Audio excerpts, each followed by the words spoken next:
The title of tonight's live stream is Why Bigger Isn't Better.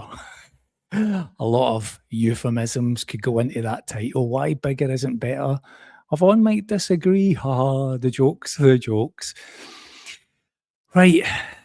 Last couple of weeks, right, I've given you quite a focused and delivered monologue. And I'm going to tap in a little bit to that tonight as well. Let me state that last week I talked for about 50 minutes about 31 years of work, my experience of work, the career and the sales jobs and everything that went over that time period. And the week before that was a little bit of a reflection on the last 15 months since finishing work to getting to this point now, which is now sitting here in Georgetown, Penang, and being on this channel, being on this YouTube channel and Spotify and everything else. And I've kind of realized something over the last couple of weeks, right, that I've kind of want to talk about tonight. And that's really just that I was kind of finding myself in a place of chasing channel growth. And I guess a lot of that taps into that previous experience of sales, right? Where it's like, sell more, do more, get more product out, chase more customers, and that kind of relentless approach. And I took that into this channel structure. And then in the last couple of weeks, I've had a bit of time to reflect on all of that now that we've been in a fixed location for a number of weeks. We're on a house sit right now, looking after a couple of small dogs. And I've had a bit of time on my hands. It's been raining a little here and there, and I've had a bit of time to focus in on the channel, do some things that I wanted to do. But it really got me thinking about growth about the channel, subscribers, views, video count, all of that kind of stuff. And that's kind of what I wanted to talk about, right? So, because ultimately, really what I've kind of thought about here is, what if the thing that you're actually chasing isn't actually what you want? And that's what I'm going to talk through in a couple of different chapters tonight. That's really the question about this episode 15 tonight. Right now, before I kick off into the first part of this, let me just first say thank you so much to all of my Patreon subscribers that help support me and the channel. The content that I create over there, I've just hit 133 active subscribers on that platform. I'm going to talk a little bit about that in this episode as well. But thank you to the 133 people that have registered, become members, or in the live chat that I'm part of most days. And the videos that I've put out there talking a little bit more about some of these niche topics like travel and YouTube, and also stocks and shares and options writing. If you're interested in all of that, there's always a link down below, and I'd love to have you join me over there on Patreon. But let's talk a little bit about growth. So I'm going to go back a little bit to last year, right? January the 9th, that's when I started this channel. And I was really searching for something. I was out of work, I was out of a job, and I was kind of thinking about, I needed some way to kind of invigorate my brain. I was feeling pretty down. I was still dealing with the passing of my father, and I was kind of struggling for motivation. I was feeling a bit lost after the job and what my life was going to look like post-career. And it took me quite a bit of effort to really find some momentum to want to actually start the channel. I'd been thinking about it for so long, but just couldn't quite get myself the motivation to go and make a video. I was in my own head. I was living in my own head about video topics and how I'd present it. And what if I got it wrong? What if I said something stupid? What if, nobody came and watched? And all those questions that if anybody here that's thought about starting a channel or has a channel might recognize. And so, my dad's passed away. I'm dealing with that. I've lost this job. I was in a bit of a legal battle with the company that I was working with. There was a lot of uncertainty. And then I started YouTube. And talked about this in recent episodes, but I really had no idea what I was doing. I just knew I was going to talk is the only way that I could, which was open and honest and share kind of those experiences. And I wasn't really expecting the reaction to the first video the way that it actually played out, which was around 4,000 subscribers. around 4,000 subscribers and about 100,000 views on that first video. And I've been open and honest about this. I didn't really know what to do next, where to take the channel, the direction. I didn't really have a plan for all of that. I just started kind of making videos about topics that I thought might be relevant and discovering the reaction of people and kind of seeing how the views adjusted from that first video. And you know that when you have a video that gets like 100,000 views, suddenly you've got a lot of opinions. I looked back at that first video a couple of days ago, and it had over 1,000 comments. And I mean, I've tried to respond to as many of those as I possibly could, and I've tried to maintain that within the channel going forward, which is if somebody sends me a comment, I'll try and engage and build a community. And I've mentioned that word a number of times across videos: community, engaging with like-minded people that are maybe sharing ideas about life post-redundancy, life after grief, life after big life changes, right? And, you know, connecting with people as best I could with them. And so with that kind of came growth, right? And subscribers came along, and suddenly you find yourself in this position where it's like, well, now you got to keep making the content, right? And see if people come along the journey with you. And that's where I really went on this kind of roller coaster, this very early journey of seeing the ups and downs, right? 100,000 views, then the next video is like a few thousand, and then it dropped all the way down to like 500. And for me at that point, like growth, if I was being totally honest, right, I had this little bit of a plan in my mind where I'd said to Yvonne, well, if we're going to leave the country later this year, 2025, it would be great if I could get this channel up and running, right? So I'm thinking in my head, a few hundred subscribers. If I could get it towards the 1,000 where the monetized level kicks in, that would be awesome. And I've got plenty of time, but I've found myself in that position from video one and then thinking, well, where do you go from here? Like, does it go up? Does it go down? Like, what happens, right? And that's where I was at. But I wasn't really thinking about growth. And that wasn't like a kind of ego perspective. Growth to me on that viewpoint of the year was about survival. It was about giving myself something to do that I could really dive into, I could really passion project and care about.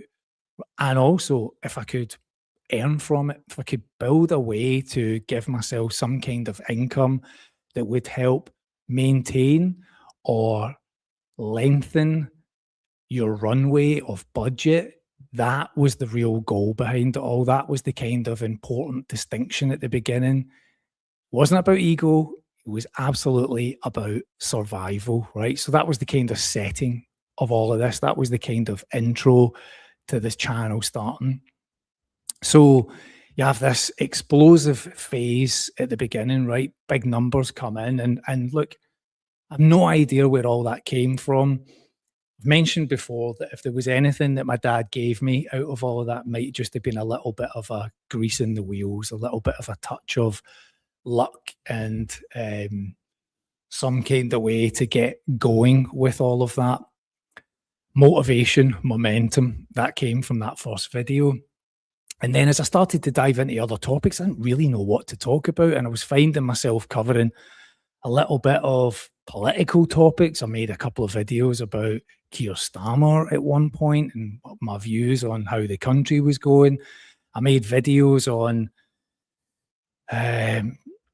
other auditors, Charlie Veitch, for example, and a video he made in Manchester, and those had explosive spikes. Not really what I'd intended. I just was interested in the topic at the time and found myself having another video with 150,000 views, right? Whereas my normal videos were getting somewhere around, I don't know, 500, 1,000, and then all of a sudden you get this video that does 150,000 views. Huge spikes, big growth from subscribers coming into the channel, but always in my head wondering, like, is this the right audience that I'm trying to build? Are these the right people that I'm bringing on board? Is this really the topics and narratives that I want to be covering?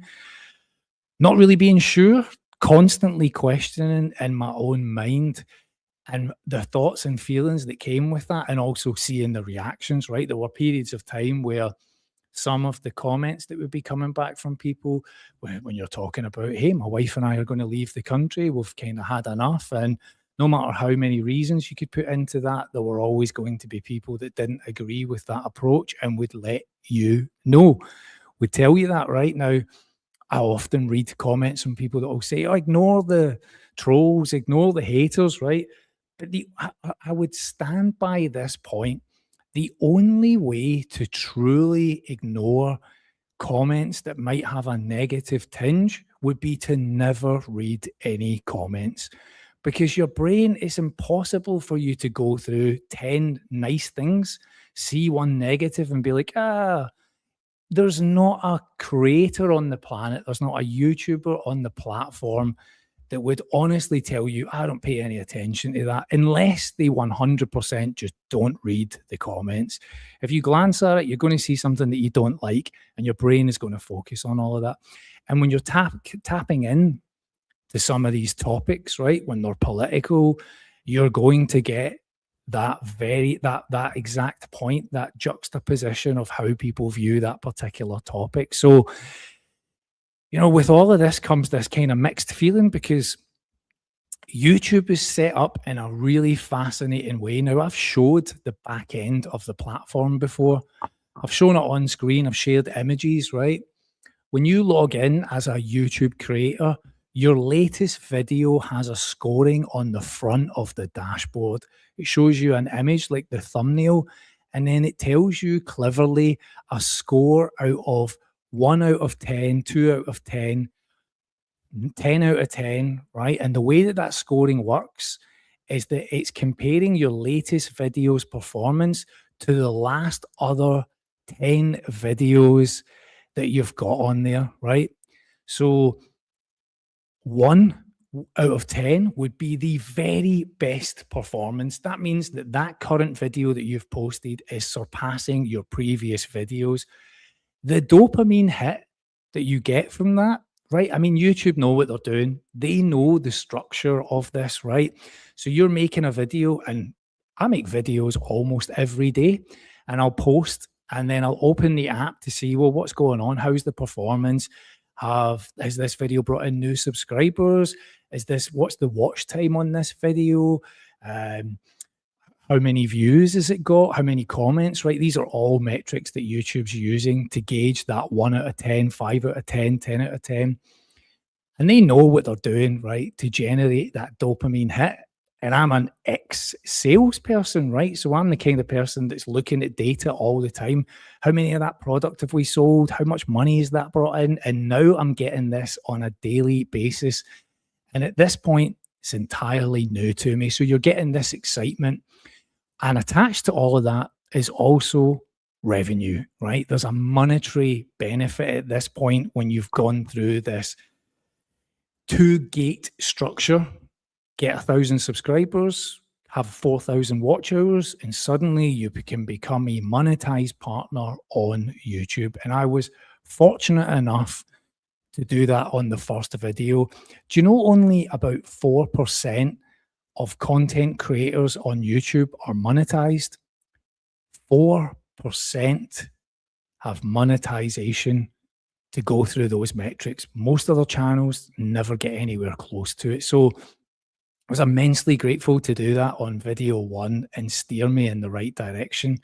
But now you're navigating these waters of, well, the channel's exploding really quickly. I'm bringing in all these people across these different topics. But really, my long-term plan for this channel is to kind of have, I don't know, leave the country and travel and share the finance and life that sits behind it. But I'm getting these spikes from me complaining about Keir Starmer, or me showing a video that Charlie Veitch has made in Manchester, and where am I heading? So you're getting the dopamine hit, and the watch numbers are climbing, and the channel is growing, and you're chasing that scoreboard.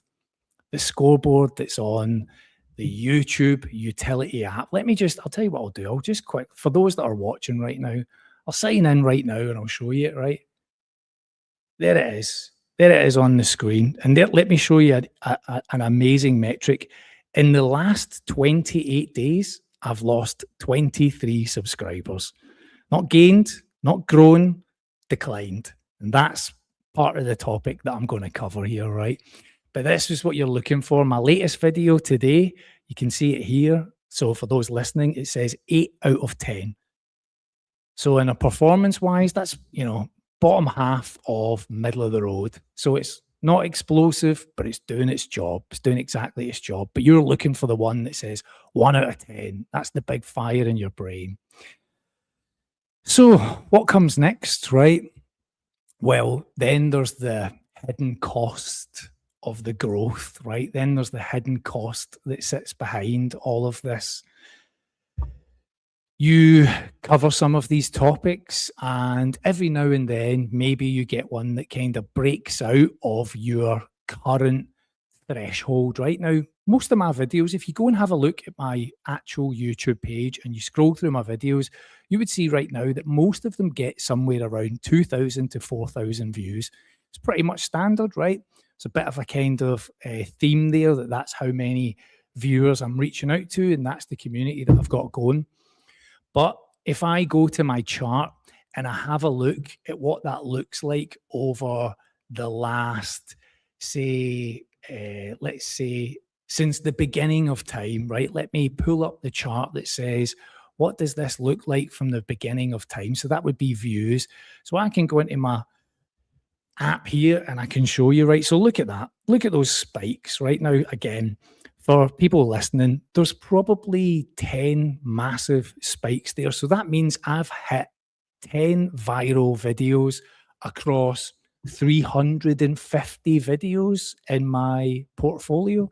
350 videos typically averages around 2,000 to 4,000 views. But from that, 10 of them have gone parabolic and exploded out across a number of different topics. They will have paid, I will have earned from that, and those topics really resonated, and they will vary, right? Those topics will vary. One of them's about tax, me paying tax, having left the country.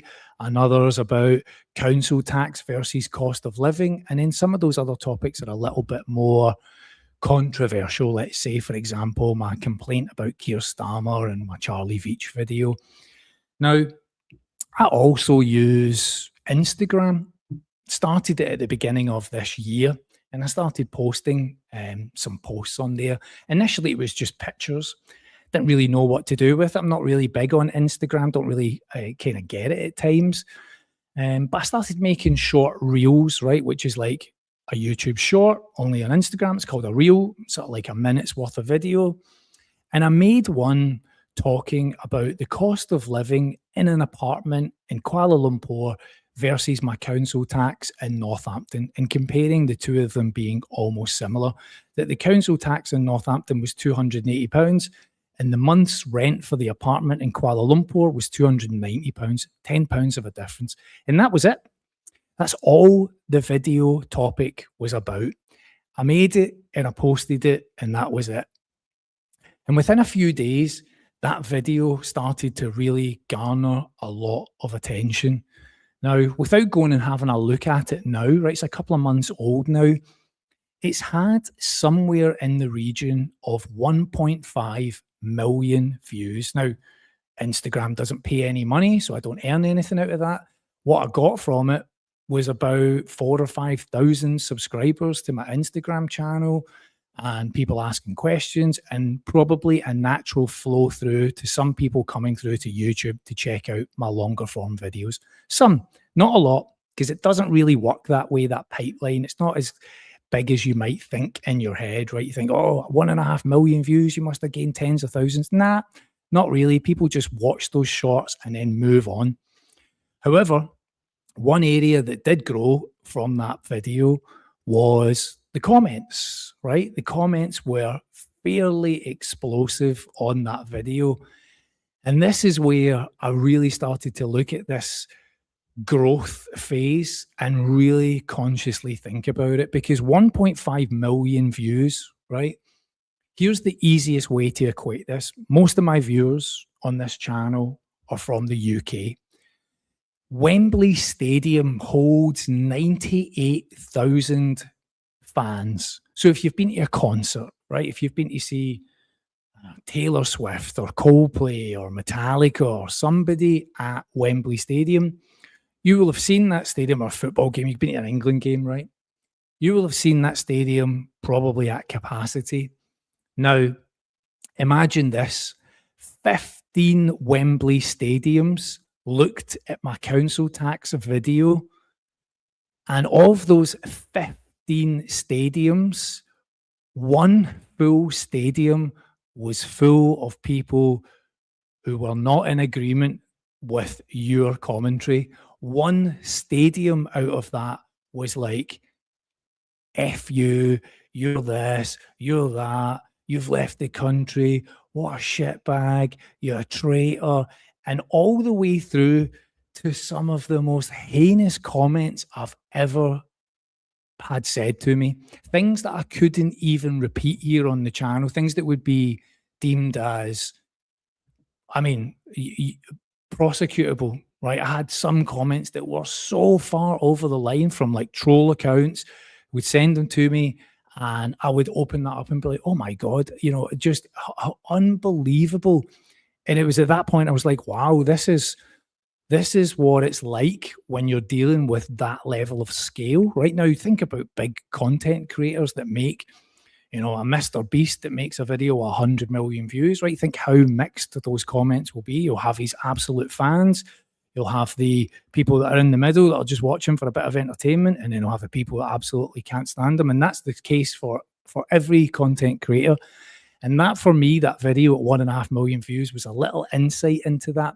Now, I'd seen it 100,000 views, but seeing it at 15 times that scale was wild to compute, right? Now, your brain's not set up for that. It's not conditioned for that level of feedback, right?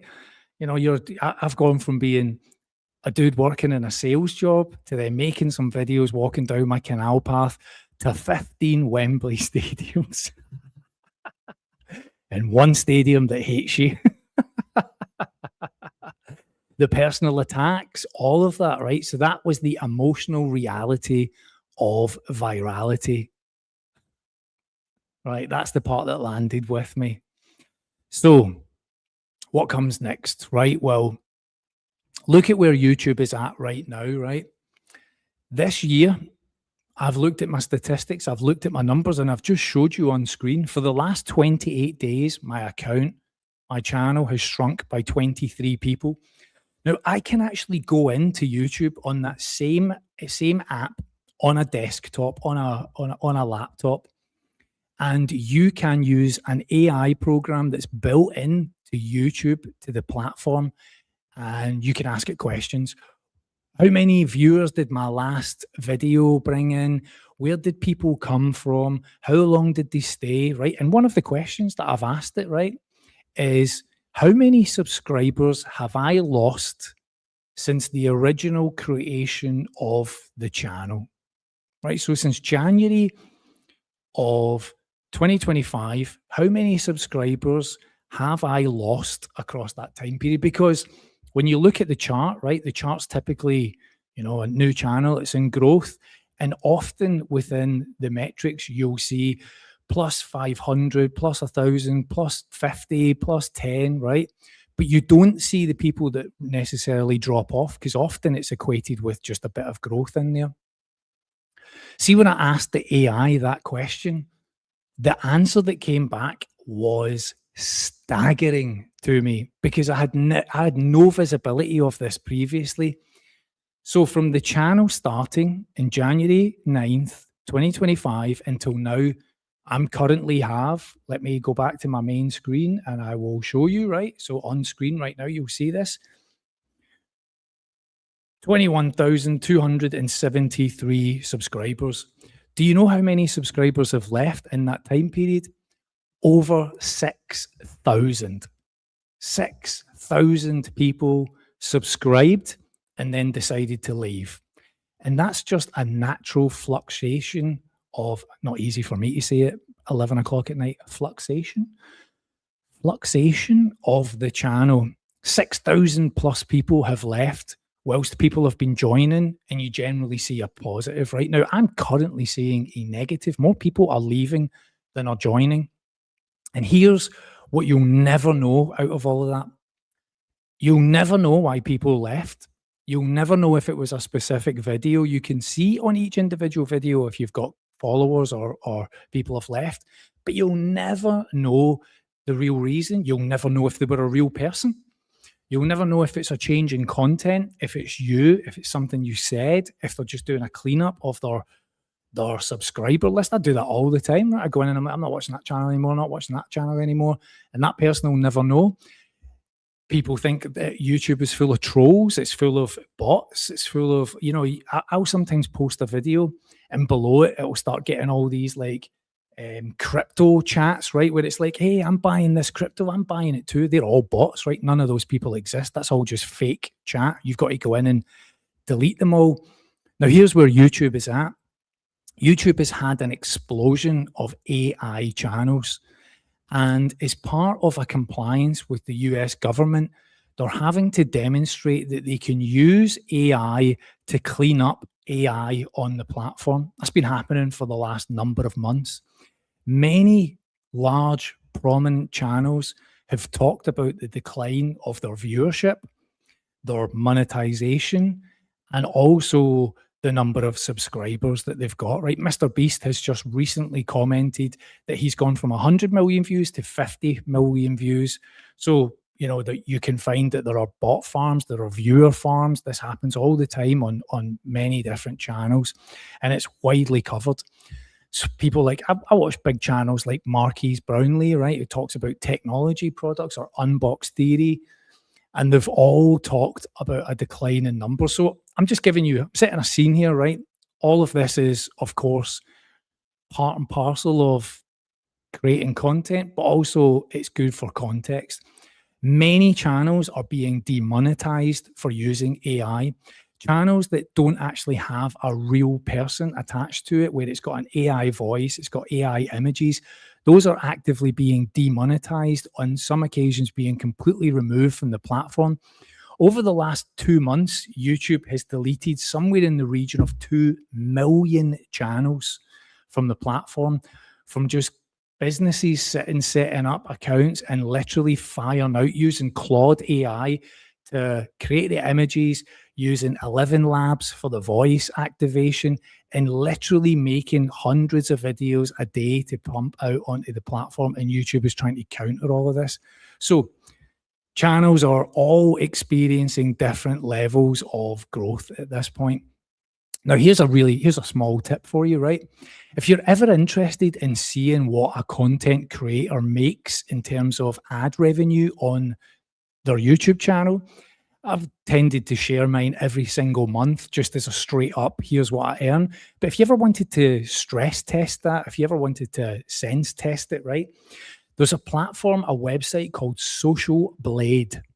Social Blade. You can go there and you can type in any content creator's name, and it will tell you fairly accurately how much they make. It will also tell you how many subscribers they've gained in the last 30 days, how many videos they've posted, and how much each of those individual videos make. It's not a secret. It's a website that's been used for Instagram, for X, and for YouTube. Social Blade. Go and have a look at it. Now, I'll go onto Social Blade and I'll look at other people that are in my same space, other content creators, and I'll look at their platform and I'll look at mine, and it gives me some kind of sense check, like, oh yeah, this person over here that makes similar videos has seen zero growth over the last weeks or months, or a decline, or their views have gone down. And that could be any reason. It could be that they've hidden videos, or they've removed videos, or they've had videos removed for them by YouTube. So all of this is going on at this point, right? So now here's where this gets me to, right? I've also built a number of other ways for me to create content. So I talked about Patreon at the beginning, where I've made about 150 posts 133 members have joined me on that platform. Many of them subscribe and pay a small monthly fee, and that helps offset some of the costs of living, right? And I make content and they pay for it in return, and that's a nice little exchange between us. But something I touched upon over the last couple of weeks and in some of my videos was I created a newsletter, and I just talk a little bit more about some of these topics, just add a little bit more to it, a bit more of a brain dump. And I send that out every Friday, called a slow travel newsletter. Now, when I built it, I had to pay a company to get access to it, right? So I bought a package of 500 subscribers. And as of today, it's just hit 423. And I also have to, in order to comply with European GDPR laws, I have to pay a company to have a postal PO address, because that has to be on the email address. I pay 15 quid every month to be able to send that newsletter out. I paid a couple of $100 to buy the newsletter package, and I send that out because it's a good way for me to keep in contact, and it's a good way to build a network outside of YouTube. So I do all of that, and the newsletter goes out. But last week's newsletter, I sent a note out saying that I'd started to really realize that people weren't really kind of watching these videos for things like Malaysia or travel. They were watching it for a bit more of a deeper narrative, and that was about kind of midlife reinvention. And from that newsletter, I hear from many people, right? I hear from familiar names that reach out to me, some that email me every single week, some that email me occasionally, and some that just respond to one particular topic that resonates with them. And I read all of those, and I do my best to respond whenever I can, right? But it's really started to dawn on me about this growing relationship of the community aspect of it, right? That it's about more than just, hey, we stayed in this apartment for $250. And that kind of brought me back to the original purpose of the channel. And that was kind of talking about just life. And that's now fed into the last couple of video topics where I've had a viewer reach out to me and suggest a conversational piece around holiday entitlement and the exchange of your time and a career for holidays. And now that I'm out of a job, that sparked another discussion today where 2 other viewers commented on that, and I was able to make another video out of that, right? And that's really what the community that I was looking for, that's it in a nutshell for me. It's about that kind of exchange of information, and that goes back to the really early videos of Walking on the Canal Path where I talked about community. That was a structure that I had built previously when I ran a Twitch channel for 4 years, doing a live stream every Friday or Saturday night through the lockdown era, something my dad was heavily involved in. Yvonne and I ran from my kitchen. We had a solid group of people that would watch, and we kind of all digitally got to kind of know each other, familiar names week in, week out. And that's kind of what's coming through now. And when I talk about Patreon, right, I do a monthly Zoom call, and that's quite intense because that's actually people logging on to a video chat to talk to me in a video format, right? That's not just me talking one way. That's actually people coming on to a video chat and telling me about their lives. And again, I see the same names. I see Simon and Marina and all of these people that come on and say hello and spend time with me. Real conversations, real faces, real people and real lives that sit behind it. I've started a coffee morning now on a Saturday where I just sit down with a coffee, an idea, turn the camera on and chat. And I see a lot of the same names that come through. People that are in the chat room right now that are listening to this also come along on a Saturday, and I spend an hour, 2 hours just sitting talking about whatever comes up on stream. That's not me going on with an agenda or a script. That's just the things that come through in the comment section is what I'll talk about live at that time. And then, as I just touched on, right, the emails, the replies, the real stories, the real people that message me and share just a little bit of your lives in return. And that's became now a bit of an idea, right, where I talked about this kind of the old newsletter style that you would see on Points of View. That was the name I was trying to remember there, that you would see on the BBC when people would write in and talk about their TV shows. So let me share this with you, right? At the beginning of this year, I made this conscious decision to move from like season 1 of last year to season 2. A little bit of a joke, just kind of, you know, how life had moved on from last year being redundancy and grief and everything else. And this year was about getting out the UK and traveling and living a little bit more, building this channel, this community. Felt like season 2, so I kind of joked about that. Now, I'll tell you something now that I've never said previously, and that's that I actually wrote myself a paper at the beginning of the year. Now, I said on video that I had 3 goals, and those 3 goals was to be healthy, to earn 24 grand that would sustain Yvonne and I a year of travel, 2 grand a month, and healthy, the money, can't even, this, do you know, that's terrible, isn't it? The third one's gone out of my head, but that's what happens when you're live. And so I set myself 3 targets and I could only remember 2 of them. Next year's target should be remember all the targets, John. But I wrote a little bit of a paper. Oh, I remember. Stay away for a year. How could I forget? Thank God that came back and I didn't have to like Google it, right? See, if I'd got to the end of this and I'd forgotten that one thing, I would be lying awake for the rest of tonight thinking, what was that thing, John? Earn 24 grand, stay away for a year and be fit and healthy. That was my 3 goals. Stay out for a year. Simple objectives, right? Now, I wrote a paper, never said this to anybody else. And in that paper was a strategy document for me to think about. And within that strategy document was about continuing the growth of the newsletter, to make videos for the channel. But within that paper, let's call it, I titled it as the doctrine, like the index, the spine of what I was trying to do for this year, just to give me focus, to keep me on track, right? To keep me honest with myself. And in it, right, I'd love, I'll figure out if you ever care about seeing this or you just take my word for it. I said within that document that I would care more about having 10,000 subscribers than having 21,000 subscribers that don't watch. I would be happy to lose people along the way to gain the right audience of focused people that mattered. That was in that document.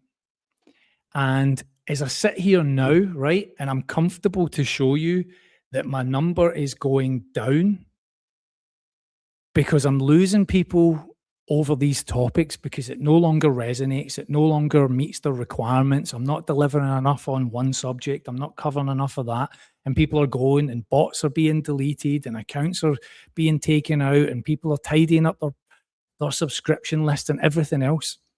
I'm okay with all of that because ultimately my views have always been around 2,000 to 4,000. And I see the names that are on the journey with me. And some people will come and go. Some people will leave and you'll just not hear from them again. Other people will drift back in and watch and all that. But there is a base of people that have been here, and so many of them I've seen since the start, and people come into comments. I read a great comment from somebody just days ago that said they had been so disillusioned with the comment structure on many videos that they had just given up commenting on videos. And then within this community, they'd felt enough of a return to that spirit that they wanted to comment. And honestly, that means more than getting 50,000 subscribers or 100,000 subscribers, because see, with all of that, you're just filling Wembley stadiums. And every time you fill a Wembley stadium, there will be one stadium full of arseholes. And I don't want to live in that world. I don't want to live in that position. It's not fun. It's not enjoyable. And to me, it's not worth, like, the juice has got to be worth the squeeze. And to chase down virality on certain topics is not where I want to live. It's not where I want to sit. So that's why I position myself of making videos on topics that I care about on YouTube, and then being able to dive to that deeper level on Patreon and share some thoughts every Friday in a newsletter. That's where I wanted to get to with all of this. So what does that mean going forward, right? Well, it's kind of hard to admit that the channel is in the position that it's in, but for me, that is exactly what I wanted out of it, was this kind of dedicated base. So, I mean, it's not just the channel, right? The channel kind of like that ties it all together. But when I really think about that, right, what do I want out of this channel? I don't want 50,000 people on a subscriber metric, which is like a vanity metric that means nothing to you. I want the base of people that actually care about these topics, want to get involved in them, and are sharing some of their own experiences with me. And this is where this goes to, right? When I really sit back and reflect on all of this, it's the same structure that runs through all of the decisions that I've made to this point, that 15-month journey, right? Which was work. More money doesn't mean better life. It means more stress, more travel, more sales goals that you've got to get. And then possessions, all the things that I let go, right? The record collection that I sold, more stuff didn't make my life better. The house that we left behind, a bigger house, wasn't the answer. It didn't make Yvonne and I any more happy. We ended up living the last month of our time there out of one bedroom and not using the rest of the house. And that was a big mental shift for us. We were like, we've worked hard to achieve this house, and now it no longer means anything to us. And when it comes to travel, right, more destinations doesn't make you more happy out of it all. It's not better. It's not necessarily better.